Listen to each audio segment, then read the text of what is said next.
Excellency Kyriakos Mitsotakis, Prime Minister of the Hellenic Republic, and I invite him to address the Assembly. Mr. President, Monsieur le Président, heads of government and state, ladies and gentlemen, the theme of this year's General Assembly asks us to accelerate action towards peace, prosperity, progress, and sustainability for all. It is a laudable goal, and one I would argue matters more now than ever before. But I must also ask if it is anywhere near enough. And I pose this question not because I wish to test the patience of this Assembly, but rather because even though collective multilateral solutions can and often do make a difference, it seems to me that still too many solutions fall short of our ambitions. Our words are never quite matched by our actions, and our achievements are never quite meet our expectations. It is as if in this United Nations, nations are not quite united enough. And nowhere is that clearer to me than in two core areas: tackling climate change and managing migration, both of which will be at the heart of Greece's Security Council candidacy for 2025-2026. If successful, Greece will make climate and migration central tenets of our time on the Security Council, together with respect for international law and maritime security. We will do this because, in part at least, the global community's current collective approach to both issues speaks to a failure to match rhetoric with policy delivery. When we have lived through a summer like the one in 2023, the hottest on record, and when we talk rather than act on tackling the main drivers of irregular migration or even the implementation of existing transnational agreements, we are in fact failing. And ladies and gentlemen, we must work harder collectively to change that. 12 months ago, at this very podium, I warned how without multilateral cooperation, the devastating effects of climate change would soon be the norm rather than the exception. 12 months later, and that new norm has unfortunately arrived. This summer, floods, fires, heat waves, and landslides have gripped the European South, North Africa, and the Mediterranean, bringing unprecedented destruction to the region from Slovenia to Libya, from Italy to Greece. For Greeks, nowhere was this more apparent than across Evros, in the northeast of my country. Here, the largest blaze ever recorded in the European Union burned continuously for almost 2 weeks. In all, 20 people were killed, hundreds lost homes and livelihoods, and an area greater in size than this city, New York, was razed to ashes. 700 firefighters from across Europe fought valiantly to contain this devastating megafire, but they couldn't tame it. And as if that was not enough, 10 days later, Greece was struck by Storm Daniel. The Thessaly region, in the center of the country, saw twice as much rainfall in one day than falls in London in an entire year. It was the worst storm to hit Greece in over a century. And Daniel carved its destructive path not only through my country, but through Libya too, landing upon the coastal city of Derna, where the death toll now stands in the tens of thousands. The impact of these events across the Mediterranean is unprecedented. Lives lost, businesses destroyed, communities upended, social cohesion undermined, the fragile ecology of our most precious natural habitats severely compromised. I accept, of course, that the climate crisis is not an alibi for everything, but the science is clear. Unprecedented temperatures, fueled by global warming, are creating the conditions that drive these catastrophic events. And this is no longer a crisis of the poorest or the global south. Our own very unequal battle with nature is now being fought out across the European south and the Mediterranean in particular. And this, ladies and gentlemen, is the new reality of climate change. Greece and our many friends and neighbors who ring the Mediterranean now face similar challenges to those countries which have been at the sharp end of the climate crisis. And like those countries, we need a much more coordinated response. In Greece, we have pumped hundreds of millions into mitigation. We have introduced our first ever climate law. We're driving ambitious proposals around decarbonizing our islands. We partner with multinationals in the pursuit of green technology. We invest heavily in renewables, where given our natural assets of wind, sun, and sea, the potential is huge. And yet, while we act decisively on long-term mitigation, we are collectively guilty of not placing enough emphasis on short-term adaptation, even though the need to become more resilient is about change today, not tomorrow. After all, this crisis is already here. It is affecting our lives today, and it is already having a significant impact on our economies. For the European Union, this represents a failure, not just of policy, but also of financial resourcing. We are spending peanuts on adaptation and emergency relief. We have two funds which are completely depleted, and this must change, which is why earlier this week I wrote to the leaders of Croatia, Cyprus, France, Italy, Malta, Portugal, Slovenia, and Spain, who along with Greece make up the EU Med9 group of countries. In my letter, I suggested two solutions to the short-term adaptation issue. First, that we recognize that the circumstances now demand that we act outside the EU's long-term budget framework and state subsidy rules. And second, that we lead the EU-wide efforts to define and implement a comprehensive, properly resourced strategic plan that addresses the new challenges we are now facing. But this isn't just about Europe. The problems faced by the European South and North Africa are, after all, no different to the issues faced by Canada this summer, or indeed the likes of Pakistan last summer, when that country also suffered from catastrophic floods. That is why I'm calling for the creation of a global adaptation alliance, a forum from where we can deliver new collective thinking, renewed cooperation, access to new finance, to drive short-term adaptation before it is too late. Investing more, for example, in sharing new technology, in advanced forecasting and modeling, so that we can predict with greater clarity, with greater accuracy, how these phenomena are going to behave, where the floods are coming from and where the fires are going.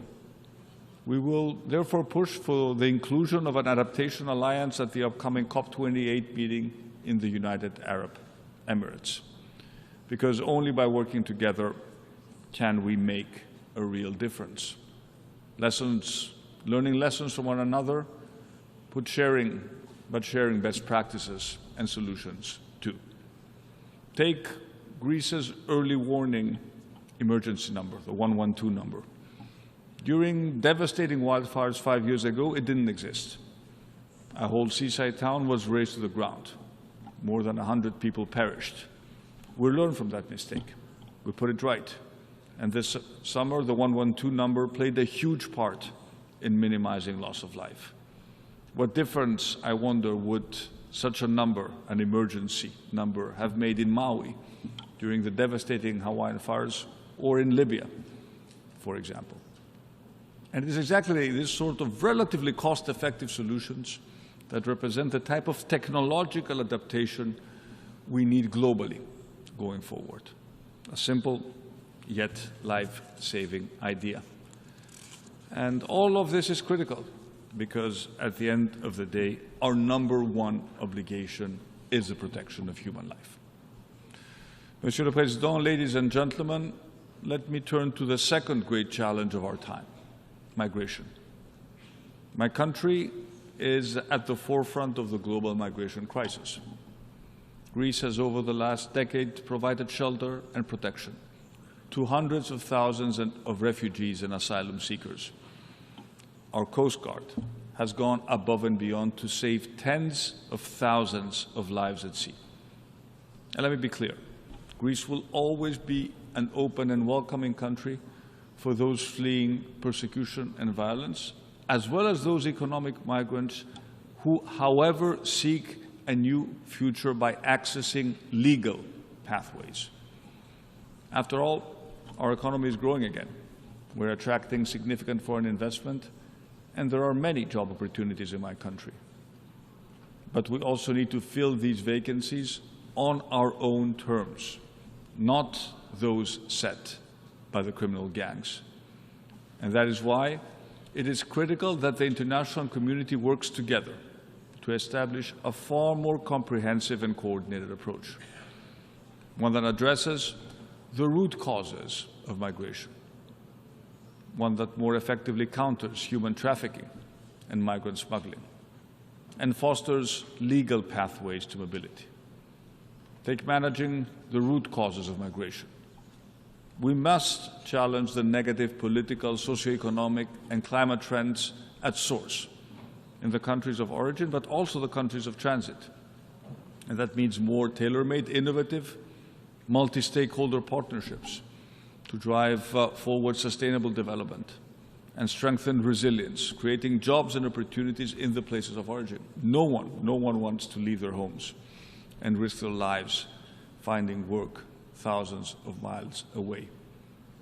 In real terms, that's about investing in infrastructure, in education, in healthcare, in the green and digital transition, all of which can reduce poverty, unemployment, and inequality. And it's about creating incentives for private sector development. It's about supporting entrepreneurship and small businesses while always promoting good governance and women's empowerment. Ladies and gentlemen, when it comes to migration, Greece's policy is tough but fair. We are focused on preventing irregular migration and improving the effectiveness of return systems. But we're also focused on facilitating safe, orderly, and legal migration while processing asylum claims expeditiously. This issue is not going to go away. Indeed, in recent weeks, there is evidence across the Mediterranean that the pressure on our borders is unfortunately growing again.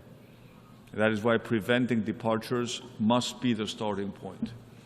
We must break the business model of the traffickers and the networks if we are to stop people from embarking on such dangerous journeys. And working together bilaterally and multilaterally, we must strengthen border controls and surveillance, mechanisms to detect and intercept strugglers and their activities. And we can do that through the use of advanced technology, intelligence sharing, and cooperation among border control agencies. And we must enhance the capacity of law enforcement to investigate and prosecute those responsible for profiting from human despair, as well as disrupting the money networks through the strengthening of tools to identify and freeze traffickers' assets. And we need a whole-of-route approach, raising public awareness of the dangers posed by smuggling routes. At the same time, as I said, we must provide legal pathways through family reunification, humanitarian visas, but also labor mobility, something that Greece has done with new bilateral agreements with countries such as Egypt and Bangladesh. But above all, if we want to solve the problem in the Mediterranean, we must work together with our partner countries. Turkey, of course, but also our North African neighbors. Ladies and gentlemen, let me turn to Greece's relation with our eastern neighbor, Turkey. But let me do so in the spirit of openness. Rather than looking at the past, I want today to look to the future. And undoubtedly, long-standing geopolitical tensions between Greece and Turkey remain. Our two greatest shared challenges, however, climate change and migration, are of the present and of the future. And I told President Erdogan just that when we met yesterday. Don't get me wrong, our main difference over the delimitation of our maritime zones in the Aegean and the Eastern Mediterranean is extremely important. It remains, but it can be resolved in accordance with international law and in particular the United Nations Convention on the Law of the Seas and in the spirit of good neighborly relations. We have made good progress over the past months in terms of normalizing our relationships, and it is in our mutual interest to continue down that path. Turning to Cyprus, this remains unfortunately at its core an issue of an illegal invasion and occupation in violation of the fundamental principles of the United Nations Charter. Our commitment to Cyprus's sovereignty, territorial integrity, and a solution of one state based on a bizonal, bicommunal federation is steadfast. It's a matter of credibility and determination to defend the core values and principles upon which the United Nations are based, and finding a fair, viable, and mutually acceptable solution to the Cyprus issue remains a top priority for Greece, and we will continue to fully support the UN-led efforts to facilitate the resumptions of negotiations, always on the basis of the relevant UN security resolutions. Ladies and gentlemen, I have today addressed two of the three most important concerns we share today as a global community. Let me end by quickly addressing the third. Last year, in this very spot, most of us condemned Russia's illegal invasion of Ukraine, an act of blatant aggression that has shattered the inviolability of a sovereign border and has cost so many innocent lives. Overall, the international community has stood firm against Putin's provocation and disastrous attempt to rewrite history. Today, however, the assertion on Russia's part is that NATO, the EU, the other partners that support Ukraine will eventually lose the stomach to continue that fight. Now, let me be clear. This should not happen, and this will not happen. We will never walk away from Ukraine, because to do so would be to abandon the very principles of peace, democracy, and adherence to international law that so many in this room hold dear. This message was sent out loud and clear by the leaders of the whole Balkans region on the 21st of August in Athens, in the regional summit we hosted together with President Zelensky. Dear friends, to conclude, whether the issue is addressing climate change, managing migration, or fighting the threat to our democratic way of life, all the challenges we face are daunting. We've said many times failure is not an option. True leadership will be required by all of us. We cannot just sit idle and hope for a miracle. I have the privilege of leading a mid-sized country that is trying to do its best to address issues of massive complexity. But it is time for the really big players to step up to the plate and deliver. Thank you very much for your attention.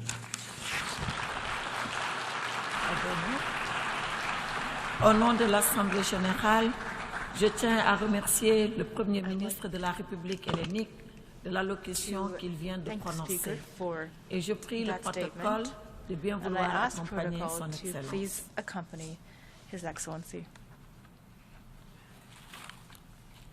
L'Assemblée va entendre l'allocution de